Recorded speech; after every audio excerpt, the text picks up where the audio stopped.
Sir ಈಗ ಇಲ್ಲಿ ಬಂದಿರೋ ಮೇನ್ ಉದ್ದೇಶ ಏನಂದರೆ, ಸೊ ನಾವು ಚಿಕ್ಕಬಳ್ಳಾಪುರದಲ್ಲಿ ಭರ್ಜರಿ ಆಹಾರ ಮೇಳ ಅಂತ ಒಂದು ಹಮ್ಮಿಕೊಂಡಿದ್ದೀವಿ ಫೆಬ್ರವರಿ 3, 4, 5 ಮತ್ತು 6. ಸೊ ಇದರ ಸಲುವಾಗಿ ನಮ್ಮ ಹತ್ರ ಒಂದು ಇನ್ಫಾರ್ಮೇಷನ್ ಹಂಚ್ಕೋಬೇಕಂತ ನನಗೆ ಅನ್ನಿಸ್ತು. ಏನಕ್ಕೆ ನೀವು ಮೀಡಿಯಂ ಪೀಪಲ್ ಏನಂದರೆ ಇನ್ನೊಂದು ನಾವು ಏನೇ ಮಾಡಿದ್ರೇನೋ ಸೊ ಮನೆಗೆ ತಲುಪಿಸೋದು ನೀವು.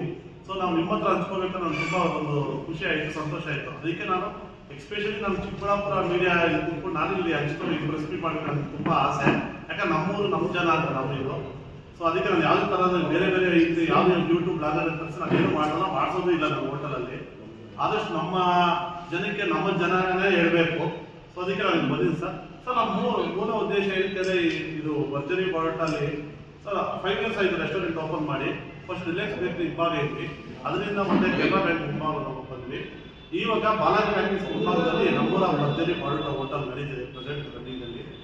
ಸೊ ಇಲ್ಲಿವರೆಗೂ ಒಂದು 5 ವರ್ಷ ಒಂದು ಜನರ ಒಂದು ಬೆಂಬಲ, ಒಂದು ಆಶೀರ್ವಾದ ಇದ್ರೆ ಇಲ್ಲಿವರೆಗೂ ನಾವು ಬರೋದು ಒಂದು ಸಾಧ್ಯ ಇರೋದು. ಸೊ ಅದಕ್ಕೆ ನಾವೇನೋ ಕೊಡಬೇಕಲ್ಲ ಸರ್, ಜನ ಯಾವಾಗ ಬರ್ತಾರೆ, ನಾವೇನೋ ಒಂದು ಮೆನುವಲ್ಲಿ ಕೆಜಿ ತಗೊಂಡು ತಿಂತಾರೆ. ಸೊ ನಾವು ಜನಕ್ಕೆ ಏನು ಮಾಡ್ಬೋದು ಅಂತ ಆಲೋಚನೆ ಬಂದಾಗ ನನಗೊಂದು ಐಡಿಯಾ ಬಂತು, ಯಾಕೆ ಆಹಾರ ಮೇಳ ಮಾಡಬಾರ್ದು ಅಂತ.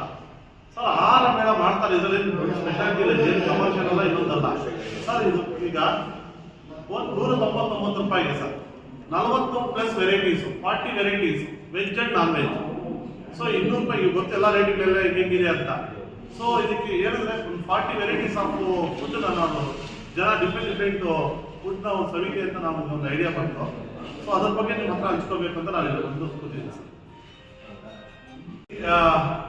ಎಲ್ಲ ಬಗೆಯ ಒಂದು ಡೆಸರ್ಟ್ಸ್ ಆಗಲಿ, ಒಂದು ಐಸ್ ಕ್ರೀಮು, ಕೂಲ್ ಡ್ರಿಂಕ್ಸು, ಮತ್ತು Indian, continental, Chinese, veg and non veg ಎಲ್ಲ ಡಿಫ್ರೆಂಟ್ ಕೈಂಡ್ ಆಫ್ ಫುಡ್ನ ಕವರ್ ಮಾಡಬೇಕಂತ ಡಿಸೈಡ್ ಮಾಡಿ ಒಂದು ಸೂಪರ್ ಒಂದು ಎಕ್ಸೈಟಿಂಗ್ ಆಗಿ ಒಂದು ಮೆನು ಡಿಸೈಡ್ ಮಾಡಿದ್ದೀವಿ. ಆಮೇಲೆ ಈ ಆಹಾರ ಮೇಳಕ್ಕೆ ಬರಬೇಕು ಅಂದರೆ ಎಲ್ಲರಿಗೂ ಅಂದರೆ ಫಸ್ಟೇ ಪ್ರೀ ಬುಕಿಂಗ್ ಮಾಡ್ಕೋಬೇಕು. 15 ಇಂದ 30 ಬುಕಿಂಗ್ಸ್ ಓಪನ್ ಮಾಡಿದ್ದೀವಿ. ಏನಕ್ಕೆ ಅಂದರೆ ನಾವು ಸಡನ್ನಾಗಿ ಎಲ್ಲ ಜನ ಬಂದ್ಬಿಟ್ಟು ನಾವು ಕೊಡೋಕ್ಕಾಗಲ್ಲ, ಗಲಭೆ ಆಗೋಗ್ಬಿಡುತ್ತೆ.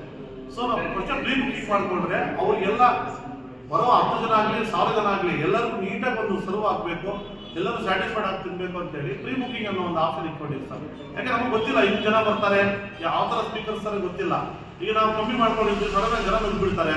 ಸೊ ನಮ್ಗೆ ಗೊತ್ತಾಗಲ್ಲ ಏನಿದೆ ಏನಿಲ್ಲ ಅಂತ. ಅದಕ್ಕೆ ಪ್ರೀ ಬುಕಿಂಗ್ ಮಾಡಿದ್ದೀವಿ. ಈಗ ಆಲ್ರೆಡಿ ಬುಕಿಂಗ್ಸ್ ಎಲ್ಲ ಓಪನ್ ಆಗಿದೆ. ಸೊ ಬುಕಿಂಗ್ ಮಾಡ್ಕೋಬೇಕಂದ್ರೆ ನಾವು ಹೋಟೆಲ್ ಹತ್ರ ಬಂದು ಒಂದು ಅವರ ನೇಮು ಒಂದು ರಿಜಿಸ್ಟರ್ ಎಲ್ಲ ಮಾಡಿದ್ರೆ ಈ ಥರ ಒಂದು ಫುಡ್ ಕೂಪನ್ ಸಿಗುತ್ತೆ ಸರ್. ಈ ಥರ ಒಂದು ಎಂಟ್ರಿ ಪಾಸ್ ಥರ ಕೊಡ್ತೀವಿ. ಈ ಎಂಟ್ರಿ ಪಾಸ್ನ ಅವರಿಗೆ ಕೊಟ್ಟಾಗ ಇಲ್ಲಿ ಡೇಟು ಮತ್ತು ಸಮಯ, ಸ್ಥಳ ಮಾಮೂಲಿ ಎಲ್ಲಿ ಮಾಡ್ತೀವಿ ಅಂತ ನಿಮಿಷ ಮಾಡಿಕೊಟ್ಟಾಗ ಈ ಎಂಟ್ರಿ ಪಾಸ್ ಅಂತ ಅವ್ರಿಗೆಲ್ಲ ಎಂಟ್ರಿ ಇರುತ್ತೆ ಸರ್. ಸೊ ಅವ್ರಿಗೆ ಆಲ್ರೆಡಿ ಪ್ರೀ ಬುಕಿಂಗ್ ಇರುತ್ತಲ್ವಾ, ನೀಟಾಗಿ ಬಂದು ಆರಾಮಾಗಿ ತಿಂದ್ಕೊಂಡು ಅವರು ಎಂಜಾಯ್ ಮಾಡ್ಕೊಂಡು ಅವ್ರು ಫ್ಯಾಮಿಲಿ ಸಮೇತ ಅದು ಮಾಡೋದು ಈಗ ಅಲ್ಲೇ ಹಾಂ ಸರ್, ಹೋಟೆಲಲ್ಲಿ ಸರ್. ಅಷ್ಟೊಂದು ಜನಕ್ಕೆ ಸರ್ ಅದಕ್ಕೆ ಪ್ರೀ ಬುಕಿಂಗ್ ಇದು ನಾವೇನು ಮಾಡ್ತೀವಿ, ಎಲ್ಲರಿಗೂ ಒಂದೇ ಟೈಮಿಗೆ ಕೊಡ್ತೀರಾ. ಈಗ ಫಸ್ಟ್ ನಮ್ಮ ಹೋಟೆಲಲ್ಲಿ 100 ಮೆಂಬರ್ಸ್ ಕೂತ್ಕೋಬೋದು ಸೀಟಿಂಗ್ ಕೆಪಾಸಿಟಿ. ಸೊ ಫಸ್ಟ್ ಏನು ಮಾಡ್ತೀವಿ, 100 ಮೆಂಬರ್ಸ್ಗೆ 12:30 ಇಂದ 1:30ವರೆಗೂ ಒಂದು ಟೈಮಿಂಗ್ ಕೊಡ್ತೀವಿ. ನೆಕ್ಸ್ಟ್ 100 ಮೆಂಬರ್ಸ್ಗೆ 1:30 ಇಂದ 2:30. ಸೊ ಹಂಗೆ ನಮ್ಮ ಕೈಯಲ್ಲಿ ಎಷ್ಟು ಕೆಪಾಸಿಟಿ ಆದರೆ ಅಷ್ಟು ಆ ಟೈಮಿಂಗಲ್ಲಿ ಬ್ಯಾಚ್ ವೈಸ್ ಆಗಿ ಒಂದು ಈ ಥರ ಕೂಪನ್ಸ್ ಕೊಡ್ತೀವಿ ಸರ್. ಸೊ ದಟ್ ಅವು ಎಲ್ಲರಿಗೂ, ಯಾಕಂದ್ರೆ ಬಂದೊಂದು ಚೇರ್ ಇರಬೇಕು, ಟೇಬಲ್ ಇರಬೇಕು, ಮತ್ತು ಫುಡ್ ಇರಬೇಕು ಮೇಜರ್ ಆಗಿ. ಸೊ ಈ ಥರ ಪ್ಲಾನ್ ಮಾಡ್ಕೊಂಡಿದ್ದೀವಿ ಸರ್. ಕ್ಯಾಟ್ರಿಂಗ್ ಕೂಡ ಇರುತ್ತಾ ಸರ್? ಆಕ್ಚುಲಿ ಇದು ಅದೊಂದು ಮೇನ್ ಉದ್ದೇಶ. ಇನ್ನೊಂದು ಮೂಲ ಉದ್ದೇಶ ಏನಂತಂದ್ರೆ, ಈಗ ನಾವು ಇನ್ನು ಅತಿ ಶೀಘ್ರದಲ್ಲೇ ಭರ್ಜರಿ ಕ್ಯಾಟರ್ಸ್ ಅಂತ ಹೇಳಿ ಓಪನ್ ಮಾಡ್ತಾ ಇದೀವಿ. ಸೊ ಇವಾಗ ನಮ್ಮ ಹತ್ರ ಏನು ಸಿಗುತ್ತೆ ಅನ್ನೋದು ಜನಕ್ಕೆ ಗೊತ್ತಾಗಬೇಕಲ್ವಾ. ಸೊ ಅದಕ್ಕೆ ಎಲ್ಲ ವೆರೈಟೀಸ್ ಟೇಸ್ಟ್ ಹೋಗಿದ್ರೆ ಸೊ ದಟ್ ಅವರಿಗೆ ಅರ್ಥ ಆಗುತ್ತೆ, ನಮ್ಮ ಕೆಪಾಸಿಟಿ ಹೆಂಗೆ ಮಾಡ್ತೀವಿ, ಹೆಂಗೆ ಆಹಾರ ಎಷ್ಟು ನೀಟಾಗಿ ಹೈಜೀನ್ ಆಗಿ ಮಾಡ್ತೀವಿ ಅನ್ನೋದೆಲ್ಲ ಗೊತ್ತಾಗುತ್ತೆ. ಸೊ ಅದು ಕೂಡ ಒಂದು ಉದ್ದೇಶ ಸರ್. ಆಕ್ಚುಲಿ ನೀವು ಹೋಟೆಲ್ನ ಸ್ಟಾರ್ಟ್ ಮಾಡಿದ್ದು ಕೊರೋನಾ ಟೈಮಲ್ಲಿ. ಹಾಂ ಸರ್. ಈಗ ಓದ್ತಾ ಇದ್ದಂಥ ಸ್ಟೂಡೆಂಟ್ಸ್ ಬಂದು ಮಾಡಿದ್ರು. ಹಾಂ ಸರ್. ಅದರ ಚರಿತ್ರೆ. ಹಾಂ ಸರ್. ಇಬ್ಬರು ಸಿವಿಲ್ ಇಂಜಿನಿಯರ್ಸು, ನಮ್ಮ ಇವರು ಸಿವಿಲ್ ಇಂಜಿನಿಯರೇ.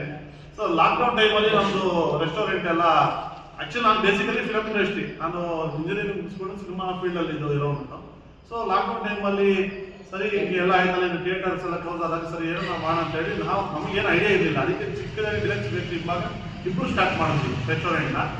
ಸೊ ಅಲ್ಲಿಂದ ಜನ ಒನ್ ಬೈ ಸ್ಟೆಪ್ ನಾವು ಕಲ್ತ್ಕೊಂಡು ಇವಾಗ ಈ ಮಟ್ಟಿಗೆ ನಿಮ್ಮ ಮುಂದೆ ಬಂದು ನಿಂತಿದ್ದೀವಿ. ರಾಜ್ ಪ್ರವೀಣ್, ನಮ್ಮ ಪಾರ್ಟ್ನರ್ ಹೆಸರು ಅರುಣ್ ಕುಮಾರ್.